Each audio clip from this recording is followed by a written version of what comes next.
welcome everyone. I'm Joe Calderoni. I'm Senior Communications VP for South Nassau Communities Hospital. This is actually our 9th Truth in Medicine public health poll since we started in 2017. The purpose of the poll is really rather simple. We poll area residents in both New York City and on Long Island in an effort to test the knowledge of people in our area on important public health topics. And then we publicize the findings of the poll as a way of trying to increase education on important public health topics. We recently won the Fair Media Council's Best in Social Media Award for a public awareness campaign. We're very proud of that. And I'd also like to take an opportunity to thank Beth Page, which has been our sponsor for the poll. And they're a terrific corporate citizen, and we really do appreciate all their support. We've covered actually a wide range of topics in these polls, including how much time kids are spending on cell phones, screen time, to people's attitudes towards the flu vaccine, legalization of recreational marijuana, and most recently the HPV vaccine.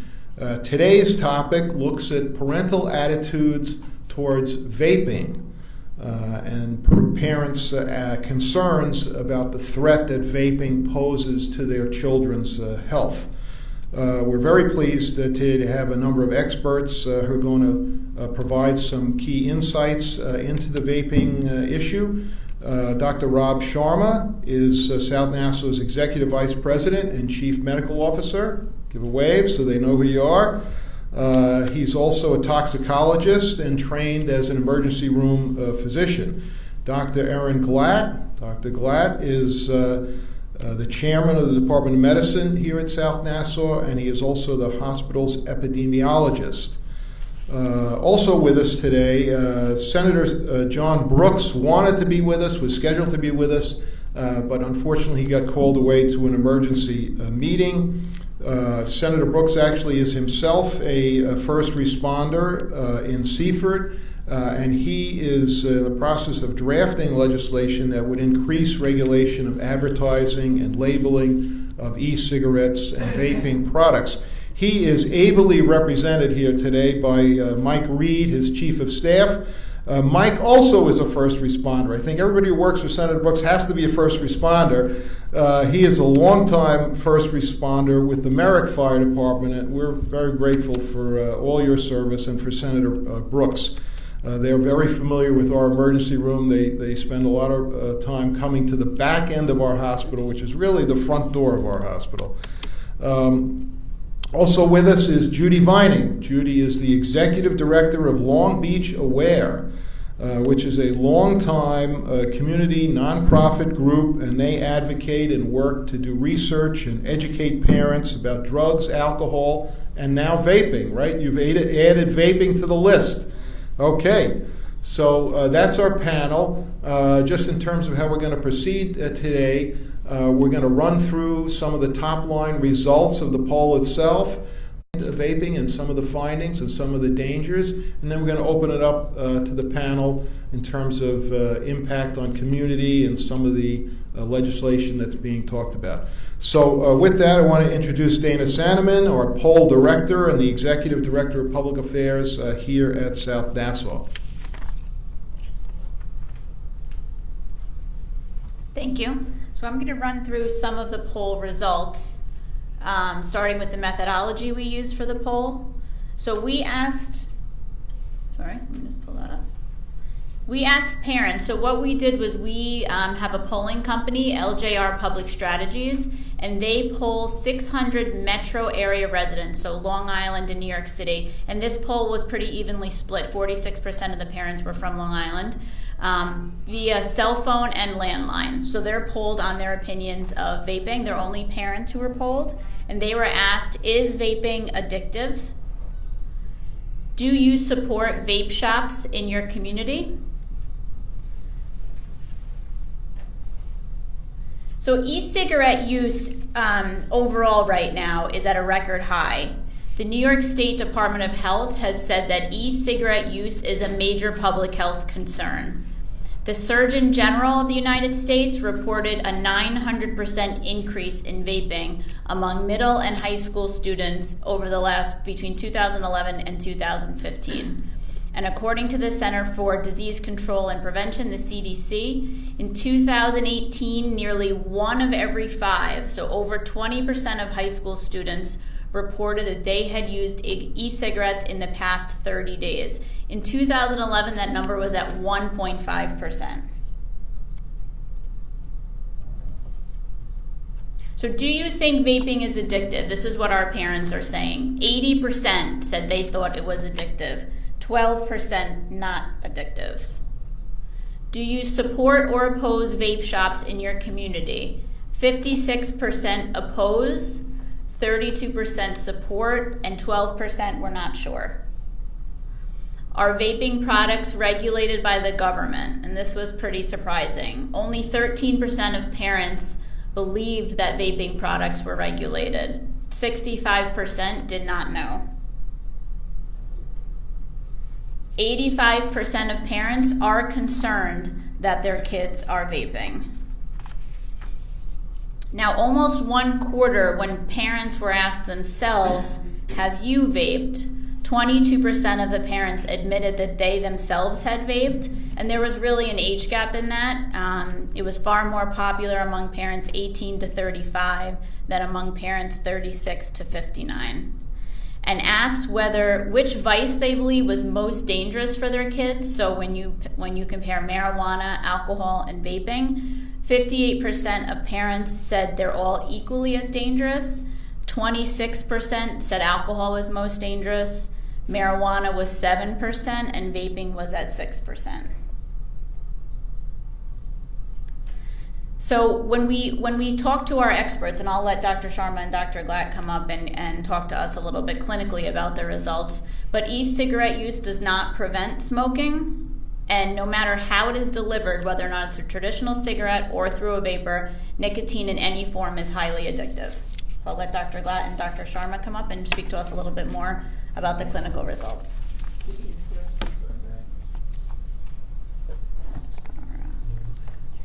Thank you, Dana. So what are e-cigarettes? What is vaping? And Judy was kind enough to bring some confiscated materials from the Long Beach School District.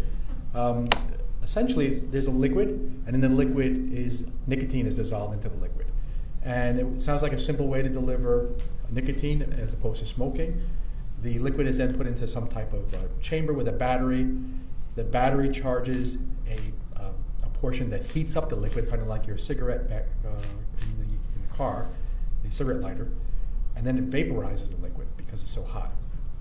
Then the user would smoke the vapor, inhale the vapor, and thereby get their nicotine delivery system. So it's a very advanced, high-tech nicotine delivery system. In some ways, it's safer than smoking because we're not burning all of those paper products and everything else that causes the carcinogens to be released into the user's lungs. But this liquid is not just water, and that's where the danger comes in.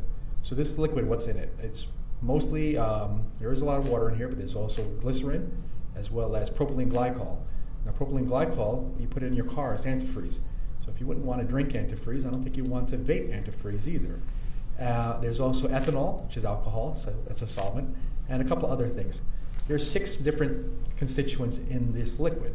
But what's really interesting is that when you add electricity to the liquid, you end up inhaling 31 different compounds. So out of those 6 compounds, you make 31 compounds, and that's what you're exposed to. Out of those 31 compounds, there are 3 compounds that are concerning: formaldehyde, acetaldehyde, and acrolein. Those 3, formaldehyde is known as a known carcinogen, so certainly you're exposing yourself to carcinogens when you vape. Acrolein is a known pulmonary irritant, which over time will cause lung disease. So because vaping is relatively new, we haven't seen the long-term effects of constant exposure to these irritants. What was interesting is that many municipalities have decided that because of the constituents in the vape product, it's treated as secondhand smoke. So the similar rules apply for vaping as they do for smoking in public areas, and I think that's a proper move. what the companies do to make this palatable is they put flavors in here. And so one of the reasons people like vaping as opposed to smoking is it actually tastes good to the user. I've never had it, I don't know how it tastes. But it does taste good to the users and especially kids. And so kids are getting drawn to this because it's flavored. It doesn't have the ill taste of cigarette smoke. And it comes in different flavors so you can mix it up and have some variety as you use it. So again, very popular with children as a result of the added flavors. One of the biggest dangers, though, is what the parents recognize, which was a good finding in our survey, is that the nicotine, no matter how you get it, is highly addictive.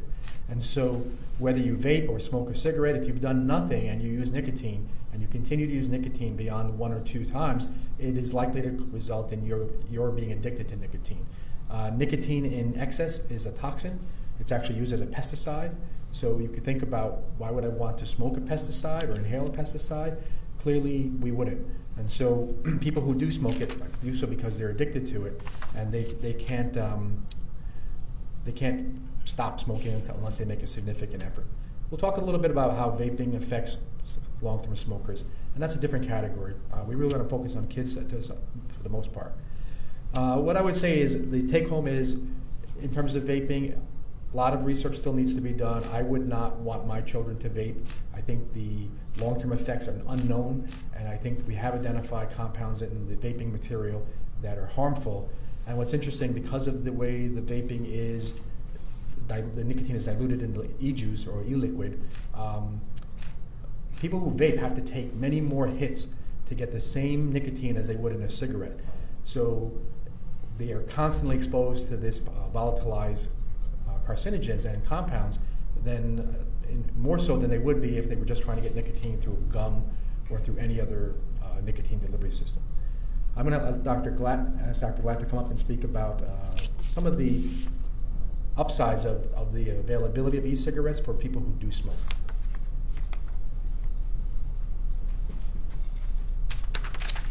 Okay, thank you very much. So it's very easy to say something is terrible and bad. And there are a lot of evils and a lot of bad things about vaping.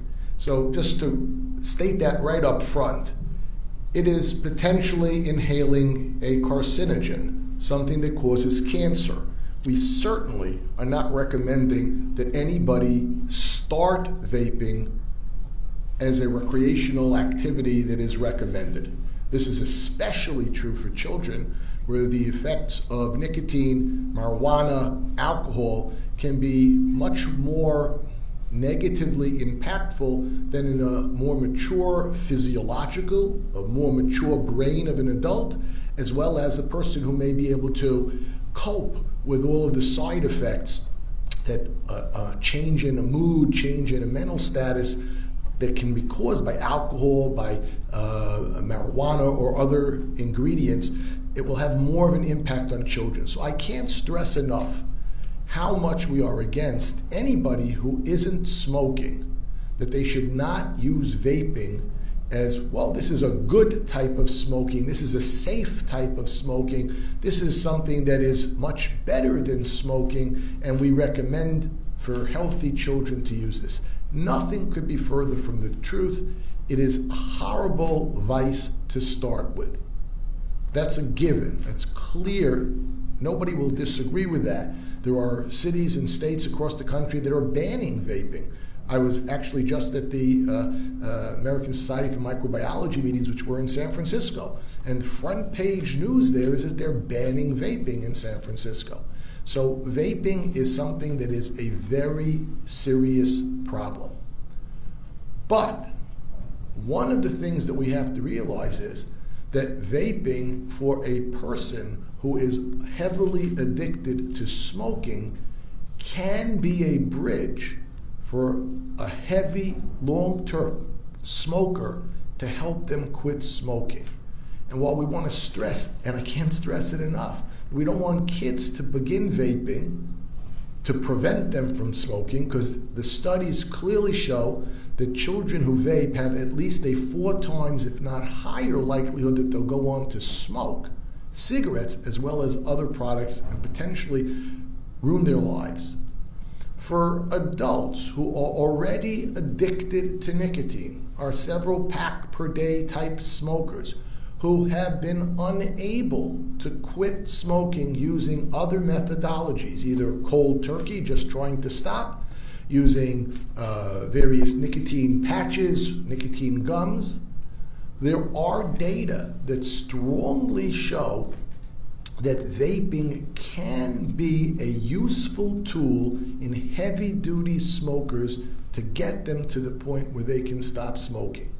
And if somebody were to tell me I'm a 2-pack-a-day smoker and I've been unable to stop using any other methodology, or what is one of the better methodologies to help me stop smoking, under a physician's guidance, using vaping as a method, a treatment to stop heavy-duty smoking is a useful, a reliable, and a opportunity to help patients stop smoking. Nicotine is one of the many carcinogens in cigarettes. It is a terrible habit. One of the reasons that we have so much heart disease, stroke, renal problems, all sorts of illness in the United States is due to smoking. If we eliminated smoking, the hospital probably would have half its beds filled. Smoking is one of the major public health damagers to our public health in society. And vaping can be, in a selected subpopulation of heavy-duty smokers, a very effective and useful tool to get patients off cigarettes, to get them to vape, and then eventually to stop. It's a short-term bridge to getting people to stop smoking. So in young kids, young adults who don't smoke, an absolute no. In heavy-duty older smokers, it can be a useful medicinal therapy to get them to stop smoking. I guess at this point we'll segue to the... I'll kick it off. So we're going to go to our panel now. And I guess I'm going to put Mike Reed, Senator Brooks's office, on the spot. As well as Judy. So we know that recreation did not pass in Albany this term, right? Came close, very close. Might see it again, most likely next session. But what about vaping? We did ask in the poll about parental awareness, about whether vaping products are regulated and whether the sale of vaping products, advertising, is any of that regulated right now? There are some regulations out there on this. The legislation that Senator Brooks was bringing forth this year, I think was very interesting because the origin of the legislation actually came from a group of students in Freeport High School. The school has a program where they work with their students to look at issues that are of concern to the graduating seniors and to look at things and to issues in the community. And so what those students came up with and what they asked the senator to address on their behalf was vaping. So this is not only a concern for parents, but it's also a concern for our younger folks in the community. The legislation that Senator Brooks put forth was to do two things. The first was to limit the concentration of the nicotine that would actually be in the vaping cartridges to 2%. That's somewhere in the middle of the range right now as to what is commercially available. But right now you can put as high a percentage as you want if you're a manufacturer? I believe that there is a whole range out there. So the 2% range, again, was right about the middle of what is commercially available. And the bill currently as it stands would be on the manufacturer of the vaping product. We are looking at that. We're probably going to modify that going forward into the new session in January. How about vaping shops? If I want to open up a vaping shop, can I open up anywhere I want? That's really a zoning issue that would be dealt with on the local government level. So depending on which township you're in, or if you are under a local village ordinance. But there are some regulations out there keeping sales of cigarettes, alcohol, and vaping products, a certain distance away from schools and places such as that. Okay, Judy, what's happening on the ground? You're very connected to the Long Beach school system and the other school systems. What are you seeing today in schools with regards to vaping? Okay, we're seeing what we're seeing across the country, really, which is an explosion of vaping and an explosion of young people getting the message. We're hearing, say, Dr. Glatt's message, but only hearing part of it, hearing that it's medicine, or hearing that it's safer, not hearing that it's only safer for a long-term smoker. Well, let's back up for a second. Is it an issue in the schools? Huge. And every school seems to address it differently. I can tell you what Long Beach High School is doing. They have sensors in all the bathrooms. They were put in and they were sent out on a blast to parents and an email blast to kids because the purpose of them is to be a deterrent. They detect the moisture. They can detect the vaping. They can't detect exactly what's being vaped. But in reality, it's not about how many kids they can catch. It's more about how many kids won't go in there and do it because they're afraid of getting caught. And that really is the kind of policy end of it. And on the back end of it, the school district treats it very, very seriously. If youngsters caught with a vaping product, it's a 5-day suspension because they treat it as if in the school conduct, code of conduct, it's a drug offense. There's no vaping on school grounds, I presume? No. Okay, so they've taken a pretty hard line. They do, but they also understand that there's been a shift. That what started as kids trying to get away with something maybe became very quickly kids addicted to nicotine. So that the kids who were visiting the bathrooms frequently no longer just wanted to be there, but had to be there because they needed their hit. Exactly. You mentioned to me before we started that there actually are ways, hoodies that they sell where they can conceal the product. We have an array of products here, but I'll show you one. This is a small vape pen. If you were sitting in a classroom, like I am now, would you know what's in my mouth? Would you know what's in my hand? Do you know I have anything in my hand? Could be a pen. This could be nothing. Right. Can you see anything in my hand, or I just? What about the hoodies? You mentioned the hoodies. If you Google vaping products or hiding vaping, they sell all sorts of apparel. Or things to kind of hide it away. There are hoodies where, the string that comes out of the hoodie, kids chew on all the time. But this is a vape pipe item. So they're vaping instead. Would a teacher know that? Would a parent necessarily know that? No.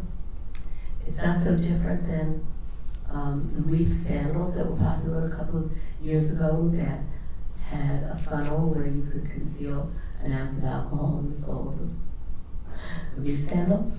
So, yeah. So now, is your group pushing for any specific legislation or regulation? Tell us about what you're looking for. We always look at the environment in which this is created. So, if you have a plethora of vape shops in a community, it does send a message to our youth. There's a direct connection between the amount of alcohol advertising that kids see and the amount of underage drinking in a community. It's not a leap of faith to say that probably the same thing is true in terms of vaping and tobacco products and everything else. So, we look and we try to talk to our city fathers in the city of Long Beach or the county. What can we do as a community, big community, small community, that makes it less? Why were we so successful in changing the smoking of the citizens of Nassau County, where a decade ago, 80% of the citizens smoked? Today, it's less than 20%. It wasn't because of the black lung pictures, I promise you. They've been shown for decades. It was because smoking got expensive, taxing. It was because regulations went into effect where you can't smoke. So it costs a lot, you can't smoke, where are you going to do it? And that's what really. Do you have any vaping shops in Long Beach now? We have a vaping store, but not one that you can do it on premises. One of the things we're talking to our city council about is to go through the code of ordinances, the municipal codes, and try to see if we can amend the code of ordinances or do it through zoning so that there will be no on-premises vaping shops. That's the kind of thing we talk about all the time, especially with, as you said, the moving of recreational marijuana. We beat it back this year thanks to Senator Brooks and the rest of the Long Island Six. But how long can they hold against a multi-million-dollar agency, industry, right? That So you're working on the local, very granular level. local and state and county, Okay. because the environment really dictates its accessibility and availability. Got it. And so if we can limit those two, you can limit a lot of these use. So, Dr. Sharma, I just want to get back to the existing regulations. FDA. So you gave us a very good tutorial on all the products that are in these. I had no idea there were so many compounds that were created by the 6 ingredients. If I'm a manufacturer, does the FDA regulate these things at all? Yes, so in 2016, the FDA introduced regulation to regulate vaping manufacturers and distributors. There's separate regulations for retailers, but anybody who is in that industry of either making it or distributing it is regulated by the FDA. All right. But that does not mean that the content is regulated. So to your point, legislation regarding the percent nicotine is not currently regulated by the FDA. So that would be something that would be helpful, only in so much as it may reduce the addiction potential by kids maybe vape once or twice in the bathroom and then they don't want to get caught, so they get out. So hopefully there'll be that reduction. The downside is that in order to get the same amount of nicotine as a cigarette, so if you're a cigarette smoker, you have to vape a lot more, which means you'll be exposed to those 30. You have the same amount of nicotine. That's correct. So you're getting everything else. You're getting everything else in more frequency as well. So it's a double-edged sword there, but anything we can do to reduce the addictive potential of the agent is going to help protect our children.